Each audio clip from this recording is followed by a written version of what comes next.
dogfight. And with 3 minutes left to go in the game, the Warriors kind of pulled away with it. GP2 made a big dunk. Then the Rockets called a timeout, and then Steph Curry made a three that's pretty much sealed the deal right there and gave the Warriors a 104-93 win. Some interesting notes. Steve Kerr becomes sixth all-time in head coaching playoff wins, and that list consists of Phil Jackson 1, Pat Riley 2, Greg Popovich 3, Doc Rivers 4, and Eric Spoelstra 5. Steph Curry passes Tim Duncan and is now 10th in the all-time NBA playoff scoring leaders with LeBron 1, Michael Jordan 2, Kareem Abdul-Jabbar 3, Kobe Bryant 4, Shaquille O'Neal 5, Tim Duncan 6, Kevin Durant 7, Karl Malone 8, Jerry West 9th, and now Stephen Curry is number 10 on that all-time list.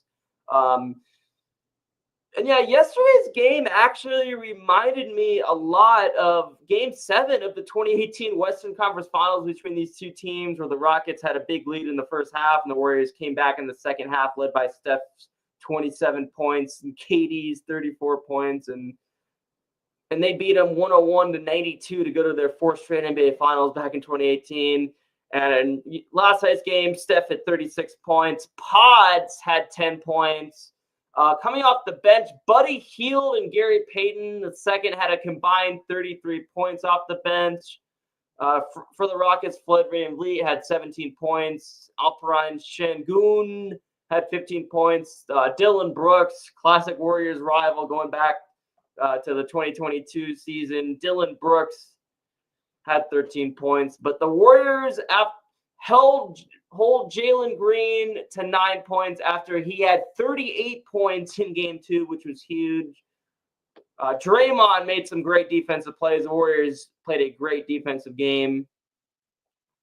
And actually, I wanted to, speaking of Gary Payton II, I actually wanted to play this real quickly. So this is a crazy thing. So Gary Payton, now a lot of people call the Amen Thompson play in Game 2 against Jimmy Butler dirty. I personally did not think it was. It was just a loose ball play.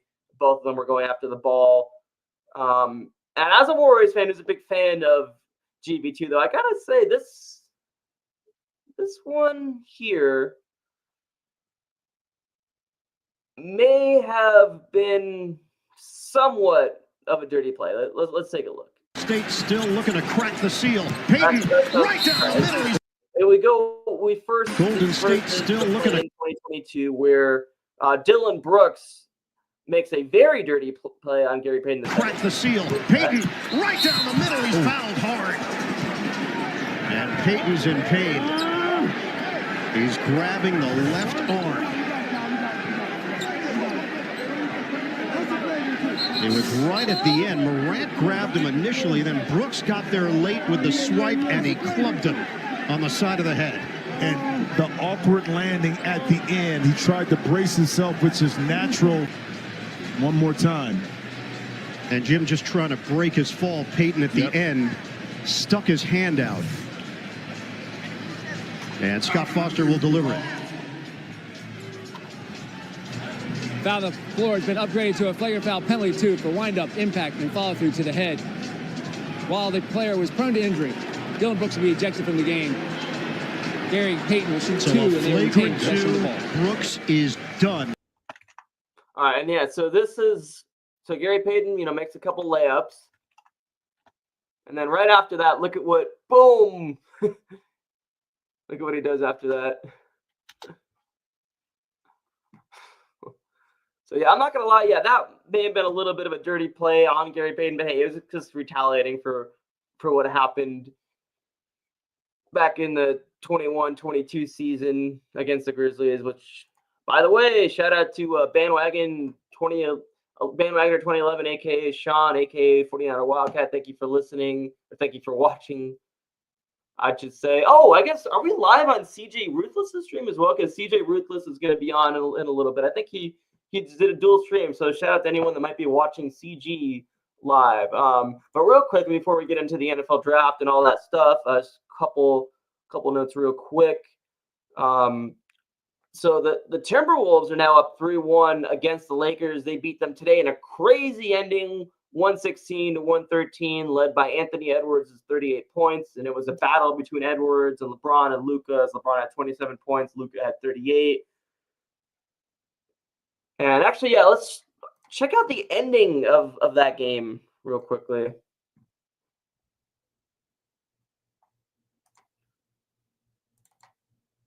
So, yeah, crazy finish right there. Finds Naz Reid, three-pointer, puts it in! 2-point game! A dozen here in the second half, now lead by one. Doncic to James. Hachimura heads to three! Big bucket from Rui Hachimura. Right now, that's happening for the Lakers. Reid for three! Naz Reid responds! And the T-Wolves back up by one. He still hasn't missed a shot in the fourth quarter. Edwards double team finds DiVincenzo. DiVincenzo inside. Layup is good. Dante DiVincenzo banks it home and the foul. His teammates have picked up the slack. Reeves tries another three. Puts it in. Reeves with a huge three-pointer and it's back to one. Inside DiVincenzo. Blocked by James. Oh, I hate hearing that. Here's Hachimura. Reeves in the corner. Reeves drives, looking. Finds Finney-Smith straight on three-pointer. It's good! Dorian Finney-Smith knocks down the three. It's a 2-point lead. Edwards trying to get it out of hands. Inside to Reid. Reid inside McDaniels. Lays it up and in. And a whistle and a foul. Great patience and decision-making by Anthony Edwards. And a big clutch free throw right there from McDaniels. Inbounds. James looking to throw it into the front court. Bounce pass, deflected and stolen by McDaniels. They don't have to foul yet. There's an 8-second difference between shot clock and game clock. Edwards holding it. Now Finney-Smith and Doncic look to double, getting out of his hands. DiVincenzo on the drive, back to Edwards. Edwards slips and falls down and lost the ball out of bounds. Sorry, 3-point game. No timeouts for the. That's the first one to go. Right On that left side, maybe a slip. The play is being overturned. It looks like it was out of bounds. A personal foul. Off of LeBron, and then it looks like On review, LeBron James makes illegal contact to the wrist of Anthony Edwards. Play is being overturned. So, On that left side, maybe a slip out by LeBron or Austin. Edwards, clutch free throws. 3-point game. No timeouts for the Lakers. Reid guarding. Doncic looking. James, corner, Reeves, three-pointer. No good. Rebound McDaniels. It's over. The T-Wolves go up 3-1 in the series. all right. So we got that, and then also in the Eastern Conference, there was a pretty good game today, where the Pistons beat the Knicks 94-93 in a controversial ending at the end where it looked like Josh Hart fouled Tim Hardaway Jr. on his last shot with seconds remaining. So that's a controversy. Now, before I get CJ on, real quick, I want to acknowledge the Giants. San Francisco Giants take 2 out of 3 from former manager Bruce Bochy and the Texas Rangers. Giants are now in first place in the NL West, a game ahead of the Dodgers. We'll see how long that lasts. They lose the first game of this 3-game series. Second game is Brandon Crawford Day. Now, Brandon Crawford is of course, a Bay Area kid, grew up a Giants fan. He's almost exactly 10 years older than me. He was born in Mountain View in the Bay Area and moved to Pleasanton. Now, it's funny, I got his autograph in spring training of 2010, a year before he got called up when I was 13. Now, of course, the Giants win their first World Series in San Francisco history that year. He gets called up along with the other legendary Brandon Crawford, who they both end up playing for the Giants for over a decade. Brandon Belt, along with Brandon Crawford, they get called up around the same time. So both of those Brandon Belt and Brandon Crawford, both played for the Giants for over a decade. Now, when Brandon Crawford made his MLB debut in Milwaukee on May 27, 2011, he hit a grand slam. And then, of course, next year after that, 2012, the Giants won the World Series. They have to get past 6 elimination games. And fast forward to 2014, the Giants are are in a one-game playoff in Pittsburgh, and Brandon Crawford has a grand slam to put the Giants up 4-0 in that game. They beat the Pirates en route to winning the 2014 World Series. Brandon ends up having 4 Gold Glove awards, 1 Silver Slugger award, and, of course, 2 World Series rings with his hometown team. So the Giants get a walk-off win yesterday on Brandon Crawford Day on Patrick Bailey's hit. And today, they get one of the craziest walk-offs you'll see in baseball by Elliot Ramos. Take a look real quickly. By the way, shout out to Bandwagon 2011. He says he also grew up in the Dublin Pleasanton area as a kid. So this real quickly. Here's John Miller's call, the radio call. He's been on base twice, and he hits a soft bouncer past the mound off the third base side. Jackson, he barehands it and throws it away at first. It goes right on by Berger and down the right field line. And now Ramos around second, heading for third. The throw, it goes wild. It goes over to the sidewall. He jumps up. He heads home. And the game is over. It's a Little League home run. He hit it no further than 60 feet from home plate. So that's the Hall of Fame broadcaster, John Miller. Now, before I get CG on, CG, I'm sorry to make you wait for so long, but just real quickly, I also wanted to, let's see, do I have the other call? I have Dwayne Kuiper's call as well. Yeah, because both of the Hall of Fame broadcasters had some legendary calls. There we go. Taps this one to third. And he throws it down the right field line. Now that's inside the park.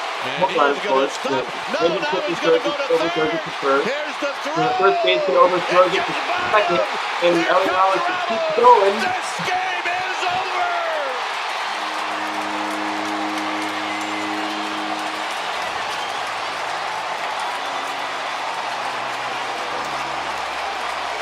The Giants win the game on a Little League home run. Unbelievable. I mean, it would have been a great play from Jackson. I mean, he tries to play, it goes up the line, and you see Ramos swing. All right, so there you go. Giants are now in first place. What a series, and what a win against, of course, former manager Bruce Bochy. And what a night, what a day for Brandon Crawford yesterday, getting that big ceremony, having former manager Bruce Bochy there as well. But let's shift some gears. And I'm going to welcome in CG Ruthless, who I see also decided to be nice enough to put this. Actually, let me put on my headphones first off. I got to put on some headphones. So all right, sounds good, man. Trying to see if I can get you some more followers, man. I think people were kind of wondering, like, is somebody's hacking my shit? Nah, I think I'm trying to get you some followers, man. I think that's the way I do it. Yes. Okay. Let me just do a sound check. Yeah, dude. You just showed me the highlight of the Giants, that little homer. Man, that's tight. I know, right? Isn't it? It's been a long time since the Giants have been really relevant, to be honest. I mean, I just haven't been watching baseball in a minute, so it's kind of cool to watch the Giants be pretty good. Yeah, just got to go off to a great start. I mean, all the years that they won a World Series, they've been off to such a great start like that, and the fact that they're a game ahead of the Dodgers in first place, which I don't think it'll last, but for now, I mean, that's awesome. I also want to give a shout out to my friend Steve-O, who's watching right now. Yeah. Shout out to him. Yeah, I mean, like there was a 49er media who just commented. He thought I was hacked or some shit. And I said, nah, I'm on your channel. I just wanted to just reconnect and get you some followers. Maybe the guys are not too familiar with you guys. Yeah, no, I really do appreciate that. I mean, I see you got a lot of subscribers. I see you've been interviewing some players and everything. I mean, that's really cool. I saw you were on with Damon Bruce. Yeah. You were interviewed by that. You've been on with Larry Krueger, I think. I keep putting consistent guesses, but it really depends on how people like put the work in. Like the players, it's really up to the team to make up decisions. But if we're gonna talk about the draft and my overall thoughts of these players, man, I'll tell you how I look at them. But some people may not like how I think of some of these players. It's just really depends. They can be good, but I have to look at it like honestly from tape to tape. The tape doesn't lie. Yeah. Now, before I get into the actual 49ers draft, I'm going to get into just, what notable draft picks that I thought, without excluding the 49ers. So let's go, of course, number 1 overall, Cameron Ward from the University of Miami. Travis Hunter, the Heisman Trophy winner from last year, from the University of Colorado, goes to the Jaguars at number 2. Edge rusher Abdul Carter from Penn State goes to the Giants at number 3. And then, Tyler Warren, tight end from Penn State at number 14. And then in the 4th round, now I don't watch college football a whole lot, but I did follow ASU last year. And they, with Cam Skattebo, had an incredible year last year. He goes in the 4th round to the New York Giants. And then, of course, the 5th round, Shadir Sanders, who was projected by a lot of people to be a top 10 pick. He was on Mel Kiper Jr. from ESPN's mock draft. Mel Kiper Jr. had Shadir Sanders going 3rd overall. And then Danny Parkins from Fox Sports had Sanders going 9th overall, just for example. And there's a lot of other people that predicted Shadir Sanders to, at least be a 1st-round pick. And, his father, Dion, the former Niner, who was on the last Niners team to win a Super Bowl in 1994, was also really hoping that his son would. Yeah, it was one of those kind of crazy little things. Some people are even saying, like, maybe because of what happened, but that shouldn't get him out of the question. He could have been a 2nd-round pick at least, maybe. But it didn't go well. And then did you hear about that prank call? Like, I guess Jeff Ulbricht's son was involved. Yeah. And for those of you that do not know what I'm talking about, I guess he got prank called by what is it from? Yeah, just some random people, and this is the video of it. I pretend to be Mickey Loomis, which is weird. Yeah, there's Jeff's kid right there on that side. Yeah, some Old Miss. Yeah, so what I was trying to get at is there were Old Miss students, and Jeff Ulbricht's the Seahawks general manager, and that. Well, I don't know if that's his kid that's making the prank call, but that's supposedly how the number got leaked, I believe, right? I mean, in a way, you would think it's funny, but now now they're suffering consequences with that, Yeah. So take a look at those for people that did not see that. Yeah, I just think prankers are stupid, bro. Like, it's cool to do it sometimes, but not like that. Hey, is this Shadir? Hey, this is Mickey Loomis here, the GM of the New Orleans Saints. How you doing? This is Mickey Loomis here, GM of the Saints. How you doing? Good, how are you, man? Good, been waiting on you. Yeah, we have. It's been a long wait, man. We're going to take you with our next pick right here, man. This ain't gonna be nothing to Hey, but you're going to have to wait a little bit longer, man. Sorry about that.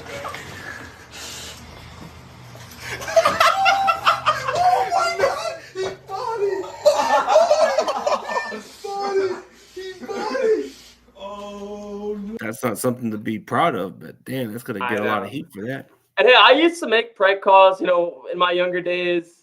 I would never do one that could actually, cause, that much, emotional harm to someone. But I think it's funny how, like, oh, he bought it. Like, well, no shit, he bought it. I mean, because he thought he was getting drafted. No shit. Like, but the only prank call I've ever did to get his number, so of course he's gonna buy it. The fact that those kids are like, oh, he bought it. Like, of course he's gonna buy it. Like, what are you talking about? The only prank call I've ever did that was really good back then, but that was like when I was like a teenager, but that was a long time ago. There was this prank call where I got this guy to fall for the trick, and he ended up, like, I kind of made it look like he was going to meet up with some random chick, but I actually made the other guy meet up with the other guy, and they were freaking. I guess something just didn't go out of hand, but it was just kind of like, but once you realize it was immature, it just wasn't worth it, man. Right. That was probably one of my dumbest shit, but, I thought that shit was funny back then, but it's not. Yeah. Once you grow up, man, you realize it's not cool and all that, it's just childish shit. Yeah. Let's speak about the draft. A lot of people have a little bit of complaints about the offensive line and all the other stuff. I'll speak it realistically. Like, I think in the 3rd round, we probably would have got the offensive lineman if it wasn't for the Raiders. The Raiders took 2 of the offensive linemen that the Niners had grades on. They had Charles Grant and Caleb Rogers right there, but Raiders said, F you guys, we're taking them. Yeah, I was actually going to ask you, are you surprised that it took till the 7th round for the 49ers to address the offensive line? Because I I actually was predicting that they would go offensive line in either the first or second round. Of course, they draft Mikael Williams in the first round and edge rusher, which, they needed to address their defensive line as well. But I was a little surprised that it took them till the 7th round to actually draft an offensive lineman. I mean, the surprise part about the offensive line was I thought maybe they'd get one in day 2, maybe in the 3rd round, but I didn't think it would go that far. Like 7th round, you better hope this guy makes the roster. He might just be a camp or a practice squad guy. Yeah, and it's just kind of weird. But what I really like about the draft was we went all with the defensive line. We beat that shit up. So, Mikael Williams may not be fast, but he's got some raw talent that can get better. He's a good run stopper. You need a run stopper. You need a guy that can set the edge. And Mikael Williams happens to check the boxes. I mean, he just needs to work on his counter moves a little bit better. And I think with Nick Bosa mentoring him and being coached right, I think the sky's the limit for this guy. So he's got upside to be maybe defensive rookie of the year, maybe. Alfred Collins. And actually, I real quickly wanted to address what 49er media watching on your channel says. He says they weren't just going to take an O-line just to take one. You got to take one with the right value. And last year, I think with Dominic Cooney, they got one of great value. So I can see why they maybe didn't think they had one that was good enough. There were some guys they could have took, but maybe they just had other players that they rated too high that most teams wouldn't. Like, there were some reach players. Like, let's say, for example, I just wasn't quite a big fan of the Nick Martin pick. I just thought the value was too much of a reach. 4th or 5th round grade I had. When I watched the tape from this kid, all you see is a little bit of D. Winters. But the problem with this guy is he does not do well in coverage. He is a liability. And he misses his tackles too. Like, you guys might talk about the 2023 film. Yeah, he had 140 tackles, but look at the percentage rate on his tackles. That's where I kind of have a question, but maybe he'll work out. Maybe he'll work out in a couple years, and it will be irrelevant of me to say it. But I just think you could have got Chris Paul or somebody else, but who am I to judge? Maybe in a couple years, he'll be one of the best linebackers in that draft class. Now, just a recap of the 49ers draft picks in general. Round 1, they draft an edge rusher, Mikael Williams from the University of Georgia, 11th overall. Round 2, 43 overall, they draft defensive lineman Alfred Collins from the University of Texas. Round 3, 75th overall, they defensive lineman Nick Martin from Oklahoma State. Round 3 again, 100 overall, quarterback Upton Stout from Western Kentucky. And then we got a couple round 4 picks. Defensive lineman CJ West from Indiana. Wide receiver Jordan Watkins he was originally at Louisville and then transferred to Ole Miss. And then round 5, a couple of round 5 picks. Running back Jordan James from Oregon. Safety Marquez Siegel from North Dakota. He was originally at North Dakota State and then transferred to Kansas State. And then they got 3 round 7 picks. Curtis Rourke from Damon Bruce's alma mater, Indiana Hoosiers.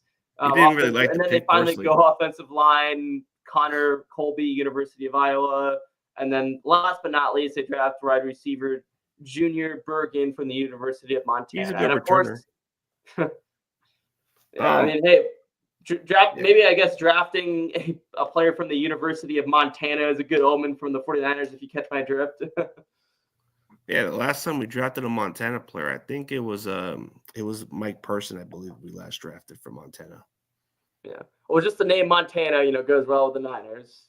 Yeah, the name kind of associated with Joe Montana's name. But I actually tagged it Damon Bruce the other day about he must be the happiest guy. Yeah, I saw that actually. Yeah, he was just in Japan. I saw his draft show live from Japan. In the first round when the Niners made their pick. He didn't like the Rourke pick. He thought that you could have got him undrafted is what he had a problem with.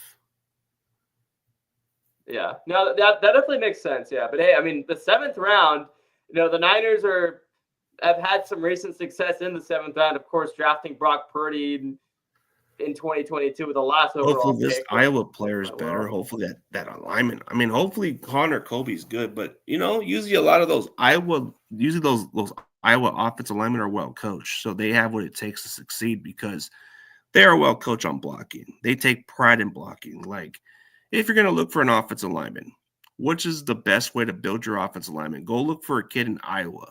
Go look for a kid in Nebraska or Oklahoma or anywhere like Alabama, Georgia. They know how to build them big boys. Speaking of the University of Iowa, now there's been some news about George Kittle recently. Like he's wanting a new deal, and there were some false reports. I didn't, I guess, really prep for this. Rosini put it out there, I believe. I believe it was her being the sources. I think she just wanted to make it sound like she had nothing to do with it. Right, and then of course George himself responds to saying, this source is not accurate, which I thought was really. And then funny. he shows up. He shows up to the team's OTAs all of a sudden when he's put it out there with the rumors about him getting traded. That kind of escalated pretty bad. I mean, as far as looking at the draft, I mean, we could still go into free agency and still get some other players. I think you can still go get a lineman. Maybe you go get a they'll better. probably end up doing that. I would definitely assume because the offensive line definitely needs to be improved. Especially if they're going to pay Brock Purdy for all that money, they're going to need to work on the O-line a little bit. I mean, okay, so you draft a quarterback in the 7th round, but there's a good chance he might be redshirt. Really? Oh, let me see what media says. Did you see we are inviting a kicker to camp? Who's that kicker we're inviting to camp? Yeah, because it is. People are surprised that Jake Moody still hasn't been released. Well, he had an off year, but to be honest with you, I'm not gonna make an excuse for Moody. I don't like how he was kicking, but let's be honest. When you had like an ankle injury and you kind of lose your confidence a little bit, you're gonna have your little off game. But he still could have did better. But I think competition. Think maybe he was rushed back too, because I think Andres Carlson, when Moody's absence was clutch. And I personally think that maybe Jake Moody wasn't fully healthy and it was kind of rushed back, and maybe that's why. I think the confidence had a lot to do with it too. Because remember, in that Cardinals game, he made that big tackle on special teams. He made that play, and that's what caused him to get injured. No, I mean, like you said, he might have just got rushed in, and the ankle just wasn't right. So I'm not saying it could be that too, but maybe it was one of those sophomore slump years because like his rookie year, if you take away the Cleveland Browns game, he had a good rookie season as a kicker. The playoffs, whatever, he had a moment, but that's the guy we're gonna bring in, Kenny Zalmandaris. I'm gonna look him up, man. Let me look up this guy. That's a hell of a last name. I think the chances of I don't think they're gonna let him I don't think they're gonna have Moody out. They're just gonna make it look like they're giving him competition. In reality, they're not. You know how this regime is. They'll play around. They'll say, oh, yeah, we're going to give him competition. Yeah, they don't want to look stupid, for drafting him in the 3rd round, a couple of years ago. Yeah, and the problem is, man, they don't even want to fix the line, but they still think, oh, yeah, Jake Brendel's going to be fine. Jake Brendel's not the problem. We still believe in him. McKivitz is okay, but give him competition at least. So actually, I wanted to ask something. So, you've interviewed a lot of players, before leading up to the NFL draft, a lot of upcoming draftees. Which one of all the players that you interviewed the most was your best interview and impressed you the most? Which one that I liked the most in the interview? Or of all the players that you interviewed. Oh, how much did I interview? 77, bro. So out of the 77 players that you interviewed, which one did you kind of get a glimpse? Oh, they might have a bright future. They're well spoken. They've taught me a lot of stuff. It's pretty easy for me to go with this one because I thought he could have got drafted a little earlier, but he got drafted in the 4th round. I'm going to say David Walker. David Walker, hands down. He did well in the Senior Bowl. He dominated. I think Tampa Bay's getting himself a steal. I think he's going to be pretty good for the Bucs, and whether he sticks around with the Bucs in the near future, I think he's going to have a bright future wherever it happens. Like right now in Tampa Bay, he'll make the most of it. I think David Walker will be great. Okay. And did you end up interviewing any of the players that ended up getting selected by the Niners by any chance? I don't think there's not any of the players that I can think of because I looked at a lot of them and none of them have been like, there just haven't been one that just got signed or nothing. Like the only one, probably like previous years, maybe there was like the tight end, but that was last year. Then Burford was a couple years ago. Jason Bowe was a couple years ago, but I don't think this year there hasn't been a player that I interviewed that's on the Niners right now. None. All right. CJ Ruthless is my guest. You can check him out at CJ Ruthless on YouTube. He makes great content, interviews some players sometimes as well. And I want to thank him a lot for doing the dual stream with me. So if you're watching on his channel, subscribe to me, Danny Golding TV. I've been making videos on YouTube since 2009. Used to just he's done it the longest. Videos he's done the channel longer than I ever did. I only came in 10 years later after your channel, so but you definitely put more work into yours though, because I kind of just did the whole trash talking circle thing, which I know you've also stepped your foot in just a little bit. But it's crazy how YouTube is just grown so much. In fact, actually, if you watch for those of you that are watching, if you stay tuned to the end of my stream, I'm going to have a segment that I do at the end called Anniversaries and Crazy Stories. One of the topics on that is going to be the 20-year anniversary of YouTube. So stay tuned for that for those that are watching. But since you were like doing your YouTube channel since 2009, dude, I was in the junior college playing ball, and I was pretty much in a lot of shit. Yeah, I was only 12 when I started. So. I didn't know too much about YouTube back then, but a lot of people kept saying, "Oh, you need to check these videos." I'm like, and then I saw some of you guys do some videos, and I know Rombo's probably one of the originals. Then John Chapman became one of the guys, and then I think John Chapman was one of the guys I kind of enjoyed watching, and that's what got me influenced a little bit more because of the breakdown films, all the stuff, and then the studying, and then I started seeing guys like Draft Diamonds do interviews with these prospects, and it started giving me a different idea of how to do my content. Because when I started coming to a community, I came in with a bad taste. I came in with stupid purposes, and I just didn't want to do that. And I felt like I didn't need to do that. And I think the way I kind of started off, it was a bad way to go. But now that I kind of just moved away from it immediately, I had to look for other purposes. And I felt like the football content was something I was good at. And I stayed in my lane with that. Definitely. But I included our names on there. So those of you that are watching on CG's channel might not be familiar with me. You can, that's my name there. Just type the TV after that, of course. And then for those of you watching on my channel, that's CG Ruthless. You can subscribe. I mean, but look at your followers, bro. You got followers on Twitter. You got David Lombardi on your links, bro. I can't even get David Lombardi to respond to me, bro. Not even once. I'm not sure. Does David Lombardi follow? I don't think he follows me on Twitter. I'm not sure. But he responds and retweets you like it's. I mean, I guess you guys don't follow, but he kind of like responds to you. Yeah, no, I get like people all the time. My very first ever Twitter that I had that unfortunately I lost. Barack Obama used to follow me on my very first ever Twitter. So, yeah, believe it or not. So it's it's crazy. Smash Mouth is probably the most popular person that follows me. The band Smash Mouth, who apparently are big Bay Area sports fans. So before, Elon took over Twitter, and made it X and all that, and, anyone can have a blue check mark. I would see Smash Mouth with the blue check mark responding to, a lot of the KNBR's stuff about the Giants. And I'm like, wait a second, that's the actual legit Smash Mouth thing. And then so I sent them a clip of where they did a segment on KNBR about them that they didn't hear. So I was like, oh, I'll DM. I'll give you the SoundCloud link, and so they followed me so I could DM them, and so that's one of the cool things. So actually, oh, go ahead. Sorry. Nah, but I like to give a shout out to my boy D'Lo from the Go, man. Even though I'm not a Bears fan, he's a good guy. He's a cool G. He's cool with his stuff. He does a little bit of everything. I mean, you should definitely check out his channel.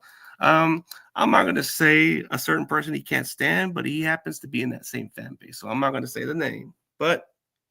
It's whatever, but he's doing a good job on his content. Actually, shout out to Papa J, by the way, who always watches my live streams. I Papa always J is also a see him supporter, in man. John. Yeah, I always see him in John Lund's live streams as well. So did you hear that Curtis Wark had the same QB coach in college that Mac Jones had? I did not. Oh, he did, huh? I think. Let me look it up. Like, cause was it the same Q? Was it the because he played at Indiana, right?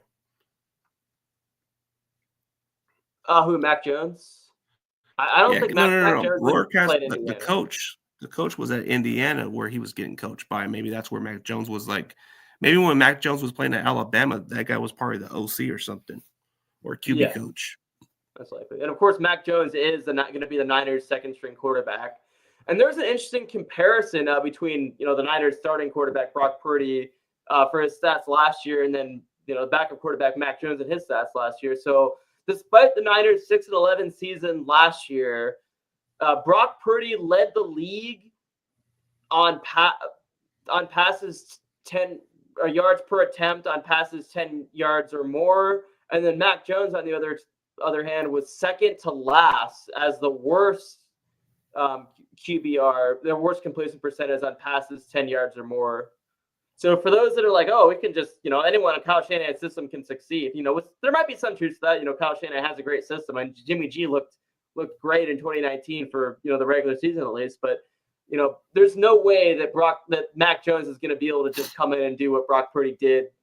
In the it would take him a while to adjust to that kind of offense because, like, in Shanahan's offense, it's very complex. It usually takes them at least 2 years to fully grasp the playbook and play to the highest level. But it took Brock Purdy like almost a full year to grasp to that offense. And then his full year of being a starter, he only got better. So it's not the simplest offense to play. So if Brock did it just within less than 2 years, that's impressive.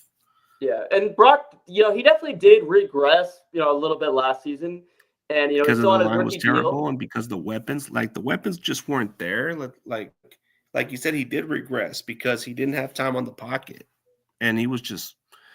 I mean, outside of Juwan Jennings, Debo wasn't at the level he was. I mean, yeah, Debo had a really disappointing season last year, which ended up being his final season as a Niner.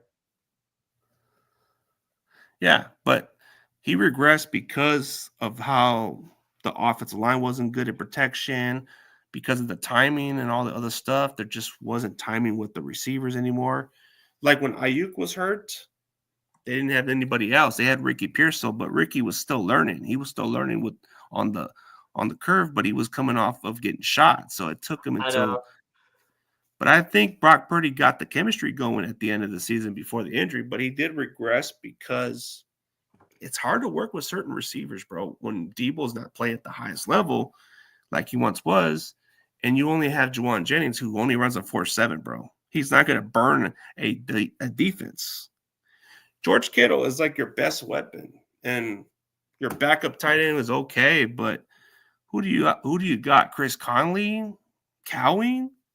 Well, the fact that George Kittle is, the Niners' best weapon, even though he's tight end, the best, receiving weapon. The fact that he's also the best blocker, is definitely, probably not the best combination. I mean, it's great that George Kittle is such a great blocker, but they need to, I think they need to have a lineman to take that role and then have George Kittle just, focus on, making plays in the offense. Yeah. But I think the way he regressed is because he didn't have enough time. Like, I think it comes with offseason chemistry, and he didn't get none of that last year. Because remember when Brandon Ayuk was holding out? He didn't get no chemistry with him. Debo, you saw that he was regressing. So there was something there. I think Juwan Jennings was like his only go-to guy besides Kittle. Yeah, and Juwan Jennings, I think he's a very underrated wide receiver, and it's funny, if we would have won the Super Bowl in Vegas, he would have been the MVP. He would have been Super Bowl MVP because he actually threw a touchdown pass. Yeah. Yeah, I remember there was like a certain play that he did, but he was in the same conversation with Nick Foles because I think Foles was I think he did something out of the ordinary where he threw the 2 touchdowns, right? He caught a receiving touchdown, and then the other way around. They kind of compared it with Nick Foles type of play or something like that, a little different. Yeah. Yeah, Cowan. I'm hoping Cowan does well because he's got speed, but he's a little bit like he can give you some big plays. But Jordan Watkins, I don't know, man. That just seems like another guy who's going to be in the doghouse. Yeah, and you mentioned Ricky Pearsall. Now, the fact that I remember, on the day that on Twitter when he got shot at Union Square, that was insane. I just remember, I think it was, someone I follow, had that reported when no one else did, and everyone's like, "What the fuck? Like he got shot? Like what?" So obviously, you're just grateful that, that he's alive and everything, and not even thinking about football. And I believe the first game he played, correct me if I'm wrong, CG, but it was the game against the Chiefs, right? That was the first game that he played, right? Making that one catch is what got people behind him after that, but. Like most players mentally they would probably just sit out the entire season with that situation. Like I would have understood if Pearsall was going to just sit out the season, bro, because he was going through a life-threatening situation. But yeah. I mean, no one would have complained if he had. And so the fact that he actually played midway through the season just shows his toughness. Now, the heart and toughness. Yeah. The second game that he played in Tampa, he actually – he had a touchdown. He had his first NFL touchdown. He was making some plays. And then now the games between that, from then on up until the Lions game, he was not that good. He couldn't get separation. He didn't make a whole lot of plays. And, the season was obviously over at that point. But in that Lions game, you finally saw, the real Ricky Pearsall. Nah, but I think it's because of lack of targets. Like you had Debo getting most of the targets. You had Juwan Jennings get more of the targets. That's why Pearsall wasn't getting the exact targets. You think about it that way. Like now that Debo's gone, that's going to leave more targets for Ricky now. So if he keeps on doing what he's doing from last year, where he finished strong last year, right? I can see his ceiling going with 900 yards or maybe 1,000 because he's going to get more of the touches. So I wanted to give a shout out to everyone watching on my Instagram as well. Shout out to Addie, Shafiki, Shelby, Riley, my Aunt Laurie, my Aunt Jessica. Shout out to all you guys for watching on Instagram. Appreciate it. If you want to go onto the YouTube, like and subscribe, you can do that as well. And CG Ruthless is my guest. He covers the Niners on YouTube. Yeah, I've been covering the Niners for at least quite a while, but it's like you kind of put a lot of the work into something like that. And usually when I watch the draft, it's more like something I'm addicted to. It's like outside of the Super Bowl, I just love the draft. It's just I like to get to know these college players, and every now and then I might get some players who go to the Niners, or like this year, not anybody else this year. So I wanted to ask, what do you think the Brock Purdy contract will be done, and how much do you expect him? How much do you expect it to be worth? If he's not really going to break the bank, I'm hearing top 10 contract. So if he wants 55 and it's going halfway, I'm going to say 53.5 million, maybe 4-year contract. And then you kind of go with the contract of like, let's say his contract can be avoidable after a second year, right? You can have the option to avoid it, or you can get the contract where it's a lesser contract for the first year, right? Then the next year's it adds up a little more, right? You can go with that kind of contract, the way how they do it previously, or you can have the option after his second year, and if he's not panning out, you can cut your losses and not lose any money from that. Give me one of those contracts. Now I have the highest paid quarterback contracts in front of me, which of course, Dak Prescott makes $60 million, Joe Burrow makes $55 million, Josh Allen $55 million, and Jordan Love also. I mean, he deserves more than Dak. Also $55 million. Well, yeah, but Dak's just overpaid. I mean, so that's the reason why his agent Kyle Strongin might be like, well, why is he going to make less than Dak and less than Trevor Lawrence and in that case, he would make the same as Tua and Jared Goff. Yeah, I'm hearing something with the Jared Goff contract.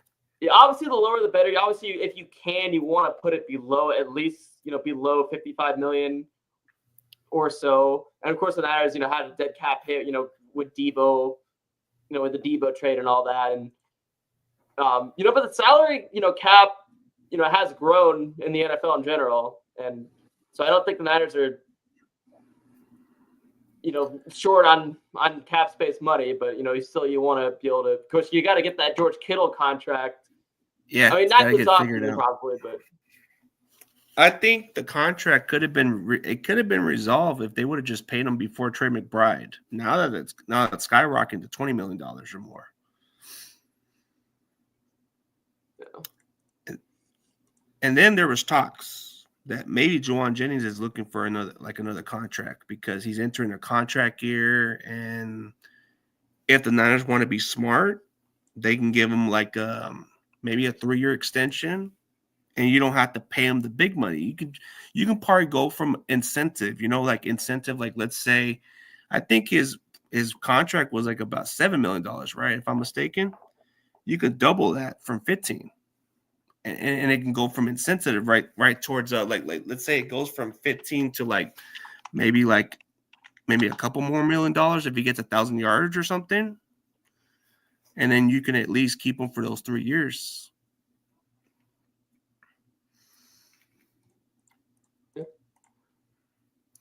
Because I think if you let Jennings, let's see, CG I think might be lagging. That might be on my end. He's gonna price himself out. There you go.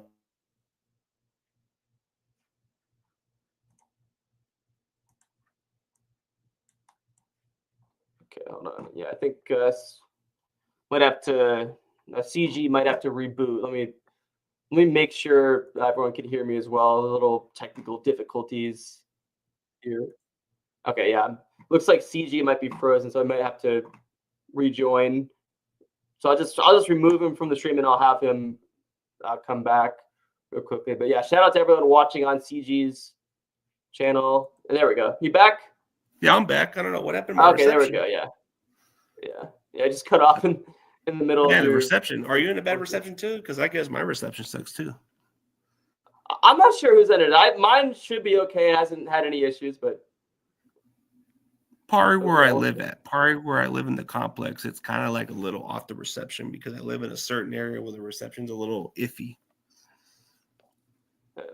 So real quick, the last question I have here, and then I'm going to see if you want to stick around for my final segment where I go through the anniversaries and crazy stories. But my last question is, so going into the 2025 season, of course, the Super Bowl is going to be at Levi's Stadium 10 years after it was for the first time. Super Bowl 50, 2015, 2016 was at Levi's Stadium. And now we're going to have Super Bowl 60, 2025, 2026. At Levi's, which I guess 10-year anniversary, it just goes by quick, man. I have a strange feeling that Super Bowl 70 might be the next one after that'll be at Levi's. Man, Levi's seems to have a good way to sponsor, get the host of it. But I hope this is the year we finally surprise people and make a run towards our stadium. But we'll see. Yeah, and of course, the last two teams to have a Super Bowl be hosted at their home stadium, the Buccaneers and then the Rams, which is funny. It had never happened before, and it happened technically the first time a team had ever won a Super Bowl in their own metropolitan area was the Niners Super Bowl against the Dolphins. At Stanford Stadium. Stanford Stadium, which is a 10-minute or 15-minute from over there and not too far from the Bay. Yeah, it was about because I was born actually at Stanford Hospital. I'm originally from Palo Alto, and that's a 30-minute. That's about 30 minutes from where Candlestick is, and it's kind of about directly in between where both Levi's Stadium is now and where Candlestick used to be, as a matter of fact.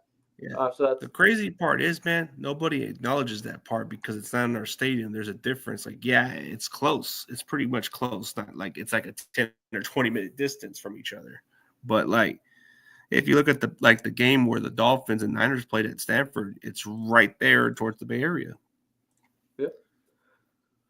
So what do you think the Niners' chances are to host the Super Bowl at their home stadium and then actually win their 6th ring? I mean, they have a last place schedule, so they're projected to win the NFC West. So what do you think their chances are? What's our chances? Okay. Win our division first. If we can win our division and get the number 1 seed, I like our chances, because when you get home field advantage and you play at Levi Stadium, which we haven't lost in the playoffs at Levi Stadium, I like our chances. But if it's going to be like a wild card team that has to go on the road, I don't know about our chances.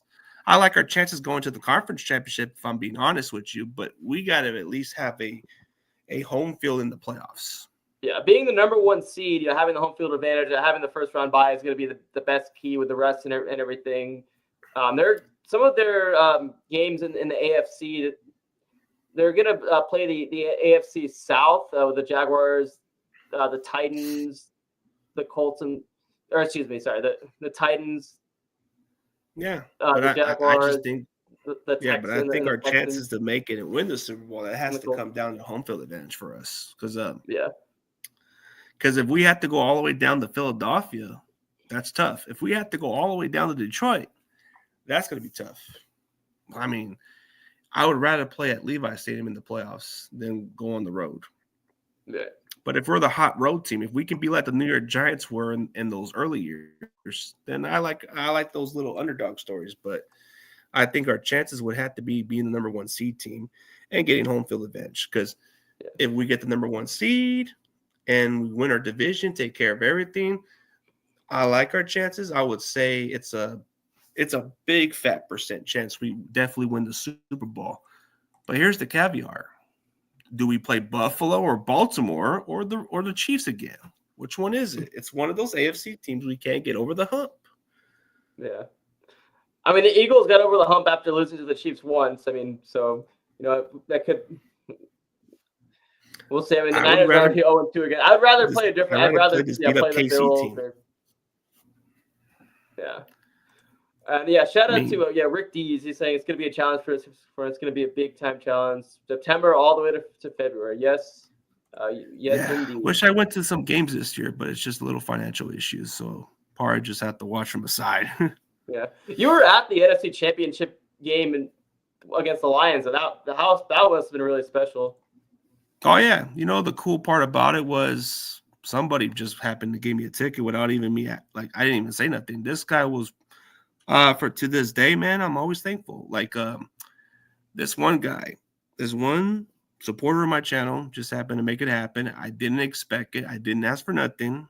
I was just going to be like, the rest of you guys just watch the game and just go from there. But when he said that, he kept his word. So it happened. And then I saw John Chapman. I saw JD, Hawk Hater, you keeping the faithful. I saw him over there. It was one of the coolest type of thing. I've never been to a playoff game, I'm gonna be honest, but a playoff game is a whole different atmosphere than a regular season. Because when you go to a regular season, it's cool, it's exciting, but when it's the playoffs, it's a whole different animal, bro. Everybody's loud, bro, crazy. Yeah, in the 2019 season, which was in January of 2020, I flew to the Bay Area to actually go to the first ever playoff game against the Vikings. And I did not have the best seats. Like, I had shitty nosebleed seats, which, by the way, the nosebleed seats at the Cardinals Stadium, they actually have end zone nosebleed seats. The ones at Levi's were, I mean, it wasn't that hot because it was in January. I could definitely still feel the sun, but the view of it kind of sucked. But the atmosphere and the experience of being at the first ever playoff game there was really cool. And actually, excuse me, real quick, I'm actually gonna have to restart the stream on Instagram real quick. So let me do that real. Yeah, quickly, but that cuts one off dude, after an hour. The one dude they call the gambler. I mean, he calls himself Gamblers or the Gambler. Or something, yeah, Frank Gambler. Like, yes, no, not him. This other guy's called something else. He's like a slot machine guy. Let me show you. He has this channel. This is the guy that gave me the ticket. Yeah, because I want to. This is the one that got me to the NFC Championship game like a couple years ago, or the one against the Lions. He calls himself that, or it's with an A, Gambler. Oh, okay. No, he's I think I've recognized that name before. Yeah. No, he has a different name because he gambles. Like this guy right here. This dude right here. Yeah, he's the one that gave me the ticket. Put it up a little bit. Let me put it up a little bit closer to the camera. I can see it good. Yeah. Okay. Yeah, he gave me the ticket. So that dude's always gonna be the guy that I forever thankful for, even though I never asked for nothing out of that guy. But he made it happen. He hasn't been posting videos in a long time, but he's a good friend of mine. But I haven't really talked to him in quite a long time. But yeah, I'm always gonna think that dude, the gambler. You know, not the other one, not the one that we were talking about, the other one. Because I had the video of him like let me see, I'll show you that old video. There's like an old video where I'm at the 49ers versus Lions game. And it was him right there with his kid. Yeah, didn't Journey play during halftime of that game also? Yeah, it was pretty chill. Hey, you know what happened in the first half, bro? The Lions actually were destroying the Niners. Super Bowl, bro. You know, it's funny. I was just putting my head down like crap. Yes, I'll tell you a little story actually. So that day, as a matter of fact, so one of my best friends that I went to high school with is actually a diehard Lions fan. You know, he's a fan of them back when they sucked. You know, they came all the way down to Michigan, and this is what I said to them. I said, "Go back to Michigan." I kept yelling and saying, but I was just playing around. And yeah, the Lion fans are pretty chill. They're not like they're probably the most humble fan base. I mean, I've seen a lot of good fan base, but I would say the Lions fans are pretty much the most respectable I've ever met. Cowboy fans, not so much. Raider fans, you know what they are. They're just whatever. But Commander fans, never had a problem with them. Yeah, so on that day, I hung out with my friend that was a Lions fan before the game, but he's superstitious. Like, there were some games that I think, like, the few games that they did lose that year in the regular season, he had certain people over, so he was superstitious, and he didn't want to hang out with me when the game was actually on. He wanted me to just hang out. So I hung out with him and his wife and his newborn baby for a little bit before the game. But he was superstitious, so he didn't want me to be there for the game itself. So I go home. Of course, I watched the first half, and I'm thinking, I was like, man, my friend Reggie and the Lions are going to actually knock off the Niners, and they're going to go to the Super Bowl for the first time in their history. But I was like, you know what? I am confident the Niners can make a comeback, because I definitely was confident at the halftime that they could actually, still get the job done. But, so Journey, and I know this because, JD, Hawk Hater, who you met, or now is, keeping the faith, JD, shout out to him. I've known him since 2009 here. I remember his videos, from Journey at halftime.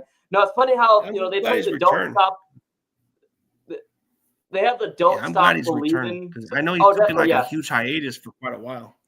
Yes, shout out to JD. I'm definitely glad he's returned as well. But so the fact that Journey, had the song at halftime, Don't Stop Believing. One of the lines in that song is, born and raised in South Detroit. But of course, Journey, and if it was anyone else, they could have kept that in. But since they're playing the Lions, they had to change it to born and raised in San Francisco, I believe. I don't know if you remember that, but I think I remember seeing that from JD's video that he sent me from that. Because I'm sure that, the Lions fans probably went crazy on that line. The Niners owned the longest winning drought at home against the Lions, and it was like almost 50 years until last year they won. Really? I did not know that, actually. But I do. Another interesting fact, actually, so that the comeback that the Niners made against the Lions in that NFC Championship game back in 1957 was the last NFL championship that the Lions won. But the last time they won in San Francisco was in 1975. Wow. But yeah, and then the 1957 game, I think the Lions actually beat the Niners. I don't know if it was in the NFL championship or if it was just in the playoffs or whatever. But the score, I just remember the scores were similar. I forget exactly. I think it was like the same, close to the same point differential or the same score at halftime or something. So it was a very similar, very full circle moment, I believe, which was interesting. Yeah, it's pretty cool, man. But yeah, we got the show back on Instagram as well. But before I end this, I want to do my final segment. CJ, do you want to roll with me for my final segment? Yeah. It's now time give me for another anniversaries. specific question. I'll answer you for your time The goal being. is now time for anniversaries. Thank you for the invite. We'll just and crazy go with the stories. flow. It was crazy. On the Gold with Danny Golding. Okay, so and let me put up the ticker here. Anniversaries and crazy stories.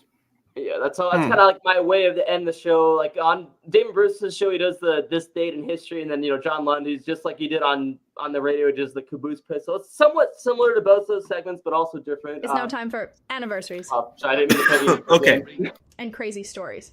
It was crazy. Wow. On the Gold with Danny Golding. Well, Hold on. if you want to Let talk me about a crazy story with anniversary, right? Okay. I was at an event like a while back at going towards San Francisco, like quite a while. So this was at Candlestick Park, man. If you want to talk about a funny football story. So we were just over there down the stadium, and all I seen was a bunch of Niner fans started some shit with this, before they became before they became the Commanders. This one individual wasn't doing nothing, but man, that guy wasn't afraid of that big dude. Came up on him, and it just went out of hand a little bit. And then you kind of saw the fight in the parking lot also from other fans. But if I had to tell you a crazy story, okay, so a while back, I was like a security guard at the Oakland Coliseum, securing them on a preseason game against the Packers. Oh, really? So there was a fight with a bunch of these Raider fans, bro. And the crazy part was they were fighting over a stupid seat. And then they met up in the parking lot, and it was their own fan base. That's what I never understand. You know how you see those videos of the Raider fans fighting their own fans? Dude, it's ridiculous, dude. Ridiculous. Isn't it insane that they would play every year in the preseason when they were both in the Bay Area, but then after that 2011 shooting incident, they had to stop that?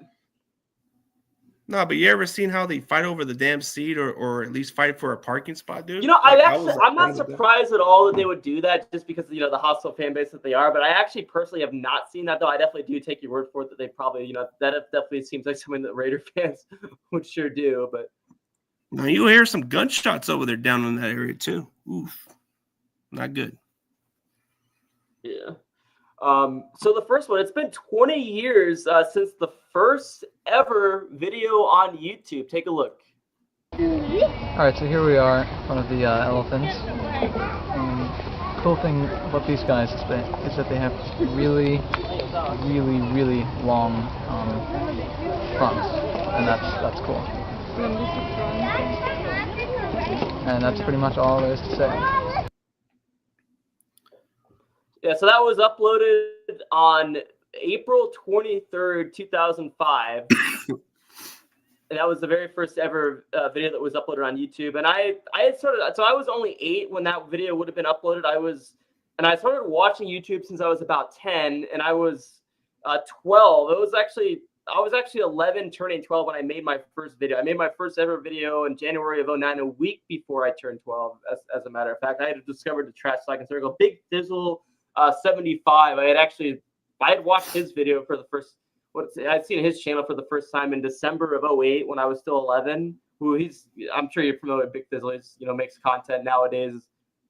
Man, 2008 was a different year, man. It was a sure different year, but there's like an old video that I can't even find anymore. So it's like somebody recorded me on YouTube like a long ass time where I kind of pinned somebody in 10 seconds and still can't find it.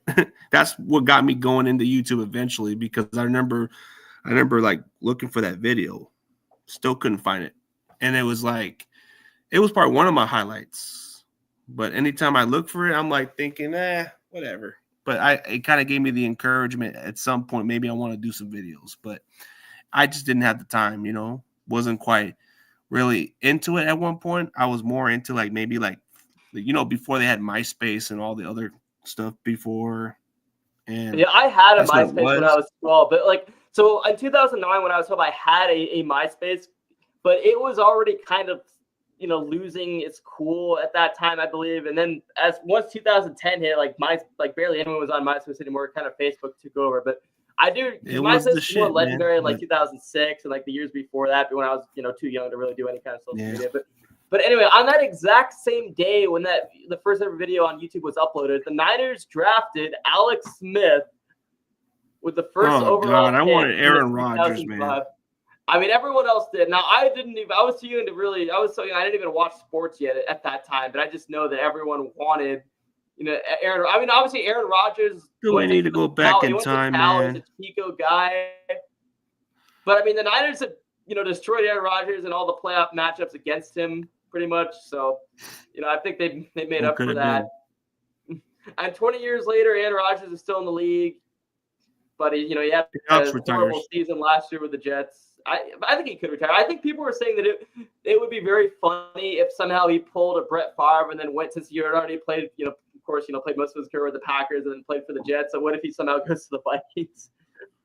Yeah, it was, because it was kind of like a similar situation to where Brett Favre ended up going to the Jets, and then Rodgers went to the Jets years later. So it's like, there's a lot of so yeah, dude, this is 20 damn years ago when Alex Smith was drafted, dude. I was hoping we were getting Aaron Rodgers. That's what I was hoping for. And it's still something I can never get over to this day. Now, Alex Smith, most of his 49ers career was not good, but once Jim Harbaugh came in 2011, he had a lot. He just had so much more success. And then, of course, I met Vernon Davis last year in Vegas during Super Bowl week. Now, of course, the 2011 NFC divisional game against the Saints, the Alex Smith touchdown pass to Vernon Davis, the Vernon Davis post route. You have the classic call from Ted Robinson and Eric Davis on KNBR, Alex Smith with the play of his life. Vernon Davis with the play of his when I met Vernon Davis last year, I just had to tell him about that. Man, that was one of my favorite moments in 49ers history, which of course Vernon was one of those electrifying tight ends. He was the fastest guy, but I think what made him a better player was Mike Singletary disciplining him to be that better player. Oh, absolutely. And Vernon Davis will tell you that, that definitely made a huge difference. That is great. Yeah. Took that it would have been cool it would have been nice to get him interviewed too, but it's he's hard to get. So it's I don't know, okay, here's a funny story. Here's an interesting story of my interviews. Since I've been doing these other interviews, here's Derek Smith's autograph that I interviewed him a couple years ago. He shipped me this with his autograph, like he sent it to me on the mail with his address personally. And then Julian, I think Julian Peterson is right there. If you see it, number 98 right there. Yeah, I can see it. He signed it. I got a picture of Julian Peterson with no signature on it, and he gave me his address, and I shipped it, and he just signed it to me. So that's probably one thing I'm always thankful for, these little autographs. Even the coolest autograph I've ever had was Dan Buns' tackle. They call it stop. Fun fact: he was JD keeping the faith. He was his PE teacher. Yeah, he was like a teacher. He was like a teacher in I think in the Sacramento area. Yeah. Yeah. And of course, he played the goal line stance in 1981. Of course. Yeah, I got some autographs of other people too. Even the guy from Friday. So most of the autographs I have are baseball autographs. Although I did, I paid for a Navarro Bowman autograph when I went to Denver for the Niners Broncos game in 2022. I mean, it's cool. Yeah. I love the game of football, so there is some players that I might get autographs of, regardless of where they play for, but because I love the game. But I got majority of the Niners stuff, so I had this autograph of Dan Marino's blindside protector. What's his name? Richmond Webb. He protected Dan Marino for years. And then there was another autograph I got from Ickey Woods once upon a time. Yeah, Lester Hayes was baseball autographs. It's in spring training. It's easy to get a lot of them. I got the Hall of Fame broadcaster John Miller. Of course, I played the clip of at the beginning of this stream. I've gotten his autograph multiple times as well. And then there was a football card that I got. There was a football card that Lester Hayes signed, even though I hate the Raiders, but he signed the card. He was cool. But actually, one of the coolest baseball autographs I've gotten is Madison Bumgarner, legendary, pitcher, who's the MVP of the 2014 World Series. I gotta say, Roger Craig was the coolest one. Yeah, Roger Craig, dude, he was the coolest. He was a chill dude. He was a good personality guy. Part of the most awkward autograph I've ever had was Dennis Stubblefield. I don't know why. He just seemed like a jerk. Well, I heard. I'm not surprised. Did you hear what he did? That's what he got. He's a bit of a jerk. Years ago. Yeah, didn't he rape a blind woman or something? Yeah, I've heard something like that. But Dennis Stubblefield seems like he was kind of rude to me. He has, of course, the famous, same old sorry ass rants. But I don't even like. I like this catchphrase. But if you actually talk to the guy in person, like if you ever met him in person at the event, he isn't quite as friendly as you think. He can be a dick. Like I've heard Bubba Paris is another one that's a dick also. Oh, yeah, it's cool. So part of the reason why I was able to get Madison Bumgarner's autograph, actually, is because one of my friends in Arizona actually ropes with him and his brother-in-law occasionally. And at the hotel that I work at, I sat at the bar, actually, after my shift a couple weeks ago. And I met someone that wasn't even a baseball fan at all, but he asked, because, the Diamondbacks games, I was like, hey, he asked about Madison Bumgarner because he's roped with him also. So, he was visiting from North Carolina, where he's from. So I got to, have a good conversation with him about that. So I've got multiple. What would be kind of cool one day if they actually had Terrell Owens go into one of these rally events where he could just sign you the autograph and all that shit. But I guess one of the guys who runs the chapter told me that he might charge too much. I don't know. Fuck it. We haven't had a guest in many years. Yeah. So as we go into the anniversary of the Crazy Stories segment, it's been 16 years since the Niners drafted Michael Crabtree, and I made back in 2009 a live reaction video. Michael Crabtree was my favorite pick. Be quiet! I'm gonna watch the beautiful death, and I want to watch who I'm gonna pick. That was you? Yep. Yeah, I was in college. I was 19.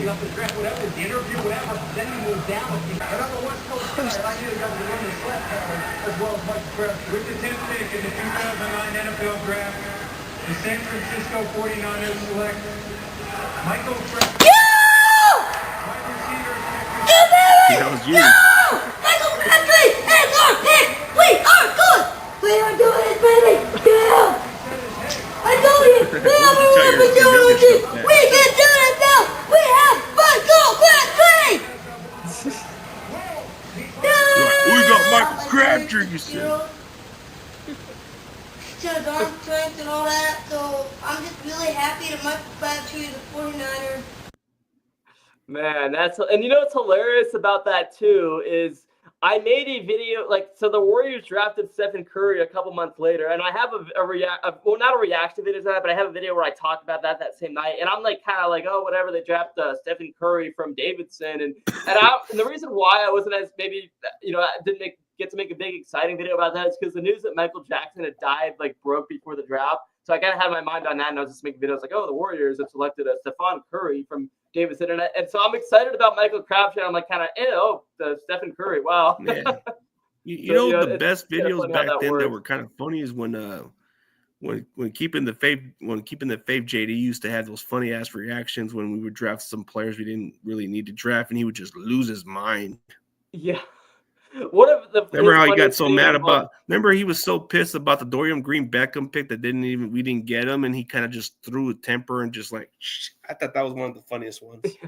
Well, also one of his funniest videos is kind of similar to that is when we hired Jim Tom Sula as head coach. I will never forget his video about that where he's like, "You have got to be shitting me. This is unfucking believable." I think this one's probably one of my funniest reaction videos of all time. Let me look it up. Yeah, take a look.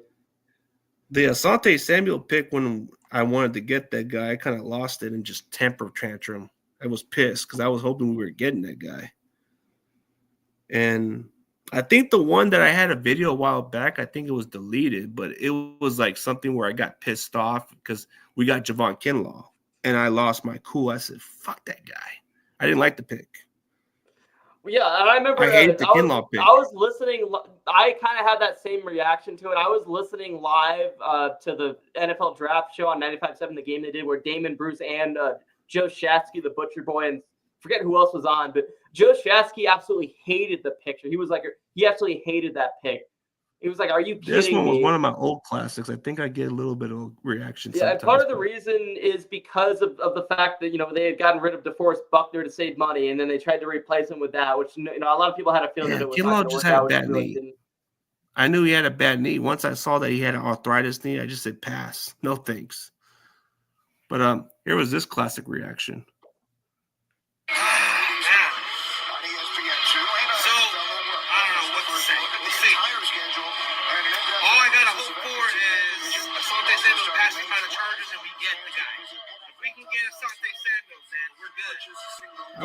We can still get him.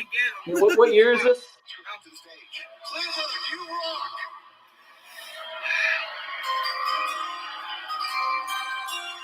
But it's time to bolt up. That's funny. I lose myself. The 2021 NFL Draft, the Chargers select Asante Samuel. Son of a bitch! I lost it, man. I lost it. I went bam. Dude, but hey, 4 years later, we might get Asante Samuel. He's still available. That's funny. Another cool draft. So one of my friends that I met on YouTube that did videos back in 2009 as a Broncos fan, he actually got to present a draft pick last year at the draft. He got to read off a name of like one of the later round picks for the Broncos, which is really cool. Yeah, if you can get announced the draft pick, that's a pretty cool thing. Like, there's some guys that I met with that actually got to do the announced draft pick a while back. Who's the most common guy that you try to do someday? Yeah, wouldn't it be kind of cool just to announce the pick and we actually get to meet the player? Yeah. But did you like the Mikael Williams pick, or did you want somebody else?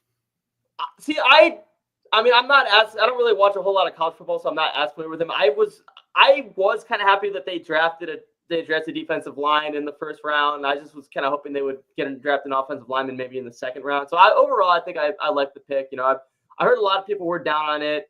Larry Krueger, was mentioning that his production wasn't that good, but hopefully it ends up being like Aldon Smith in 2011, where a lot of people were down on the pick and he ended up proving everyone wrong. That's what you're all hoping for. Yeah, what's even crazy about that Aldon Smith pick, man? I didn't want that guy at the pick one time because I wanted Robert Quinn. Robert Quinn was the guy I wanted. Yeah, I think I remember that because I was only 14. That was 14 years ago. But that guy had the best time in the 40. Yeah. He was really good from North Carolina, and I figure since he comes from North Carolina, he comes from a really good program like Julius Peppers. So I said, let's get this guy, and we get Aldon Smith, and all I seen from Aldon Smith was potential. That's all I've heard from that kid from Missouri was potential, but he proved me wrong until he got a lot of trouble. Yeah, it just sucks because he's such. If he didn't have all those off the field issues, if he wasn't able to control if he was just able to control his, he could have been on his way, or just at least be able to call an Uber or a Lyft in the situations where he found himself driving his car somewhere and needed to drive home. I mean, what was he just could have had such a better. Was the airport incident where he kind of said it was a bomb or something? Oh yeah, I remember that. Yeah, that was in like 2014. Yeah, the LAX incident. I do remember that. Like, wow. That was the immature when we realized that guy wasn't fit for us anymore. But something tells me that Mikael Williams might just end up being like a much better Aldon Smith without the trouble. That's what it seems like. Yeah. So our next or maybe he'll have a Nick Bosa type impact. Yeah, true. So the next thing. So did you hear Richard Sherman's house got broken into recently? Take a look. NFL cornerback turned broadcaster Richard Sherman, who grew up in Compton, says his family was robbed at gunpoint in their home over the weekend, and he's sharing video of the crime. New here at 5, Mark Cota-Robles has that video and details on the investigation. Mark. Richard Sherman, the former Seattle Seahawks player, is originally from Compton and attended Dominguez High School. He just shared the video this morning of thieves breaking into his Seattle area home over the weekend. Here's a closer look at that video. You see 3 suspects breaking in through a window. Sherman saying his family was robbed at gunpoint, describing it as a scary situation that his wife handled masterfully, keeping the kids safe. Sherman's wife said that she and her kids are physically okay. In one of the photos, you clearly see a gun being held by one of the suspects. And this video just in showing their property in King County, Washington. The sheriff's office saying it's an active case and that nobody's been caught. They also aren't saying what, if anything, was taken from the home. Saturday, by the way, was Sherman's birthday. He turned 37 and made the point to say it is not the birthday gift anyone wants. He's also doing his own police work by sharing that surveillance video. In the post on X, he's saying if anyone can help find these people, to reach out. I think his birthday's on the 31st, ABC 7 Eyewitness News. Hello, I'm Mark Brown. Get more great ABC. Yeah. That's crazy. And it reminds me, because did you hear the whole stuff in the news of Joe Burrow? I think maybe Dak Prescott and Luka Doncic and a lot of athletes got their house broken into by like maybe a certain. Oh wow! So Sherman's birthday is like a day before my birthday, actually. Here's my favorite Seahawk guy. Yeah. Yeah, he's a big Here's the watcher of favorite my Seahawk guy. longtime watcher of my channel as well. Shout out to him. Did you see that design did you see that design of that logo I did? I actually made that for that guy. It's pretty Oh, the cool one for his him. profile picture? Yeah, I made that for him. Nice. Yeah, I made that. Yeah. No, I mean, just because I value friendship and he wanted something newer, so I just helped him out. Oh, Chosen One's pretty cool. He's a good. I think he's a Seattle fan, if I'm mistaken. I think I recognize his screen name. Actually, I believe screen name looks. No, I think he's a Seahawks fan.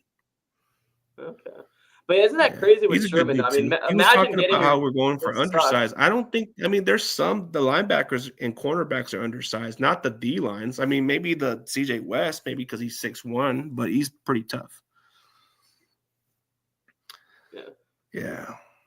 But hey, man, guess we had a lot of fun, bro. I'm gonna get my things packed up in a bit, dude. I gotta get ready for work a little. Oh, okay. I guess we can answer a little bit from Eddie for a little bit. Yeah, for sure. And I just had like one little video to play, and then I was gonna end the stream as well. So I feel about the picks. You know, I have good faith in Mikael Williams. I think he's gonna end up being a stud. I kind of wish they would have maybe gone O-line in the earlier rounds. It's good that they drafted another quarterback in the 7th round, because maybe that'll hopefully they won't even have to worry about him at all. Like hopefully Brock stays healthy, and obviously they have Mac Jones in front of them anyway. But it's always good to, and they've had luck drafting quarterbacks in the 7th round too. So I think that was a good omen as well. I think that's a red shirt year for him. I think he's going to be red shirt because he's still dealing with an ACL injury. Okay. Let's see what else. Right receiver Drew Watkins seems like a good pick as well. Okay, like if I'm telling you the picks that I was cool with, okay, like I don't know, Alfred Collins just seemed like a really good pick. Like I just like the fact we went for a big. I don't know if I can cuss or curse, man, but I'm talking go about ahead. big. You can cuss all you want. The big motherfucker in the middle. Big motherfucker in the middle. Try to push me, and you're not gonna push me, man. This guy's built like he's built like he's Mark Henry on the football field. That dude's big. He think of him as Trent Williams, just on the defensive side of the ball. He looks like he could be like that kind of guy. 6'5", 330 pounds. Man, that dude's big. You know who else I like? Was CJ West. He may be about 6'1", but 320 pounds. I think of DJ Jones a little. He's also out of Indiana. He's a defensive lineman out of Indiana. Oh, he's tough. He's hard to block too.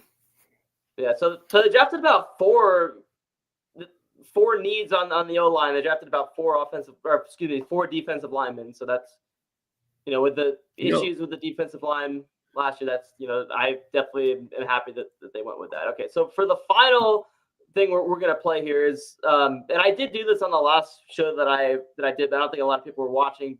So we ended up a crosswalk in my hometown of Palo Alto where I lived until I was 7, before I moved to Arizona, to the Phoenix area when I was 7. A crosswalk got hacked, and they put Elon's voice in, and then I think the same thing happened in Redwood City where Mark Zuckerberg's voice. Take a look. Wait. It is Hi, this is Elon Musk.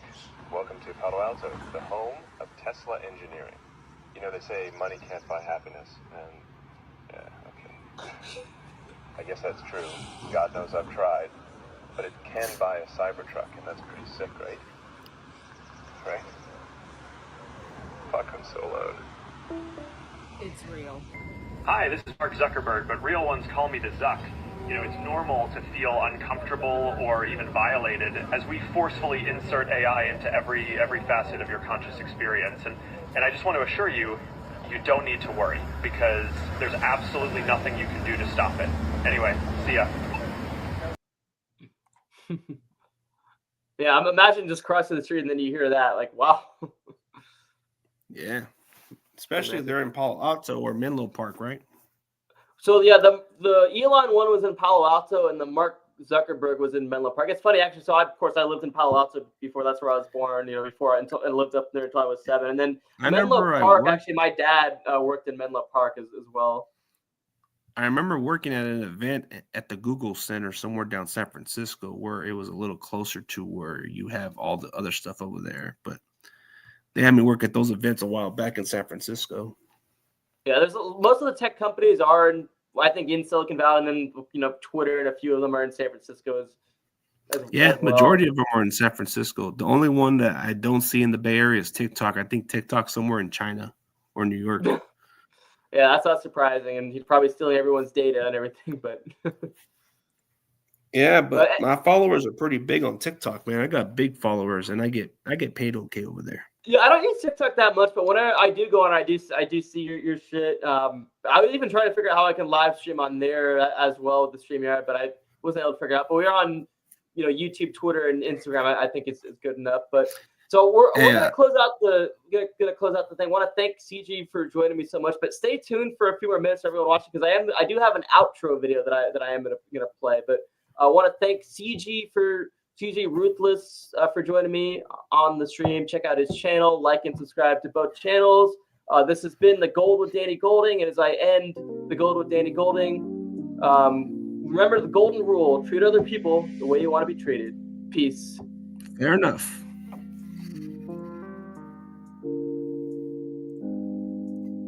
And The Gold with Danny Golding. The Gold with Danny Golding is the best YouTube podcast. No other ones even come close. The Gold with Danny Golding streams live on YouTube, Instagram, and Twitter. Actually, Baraka, it's now called X. No, Elon, it's still Twitter. Nobody calls it X. Please follow Danny on all platforms and like and subscribe on YouTube. I didn't do that.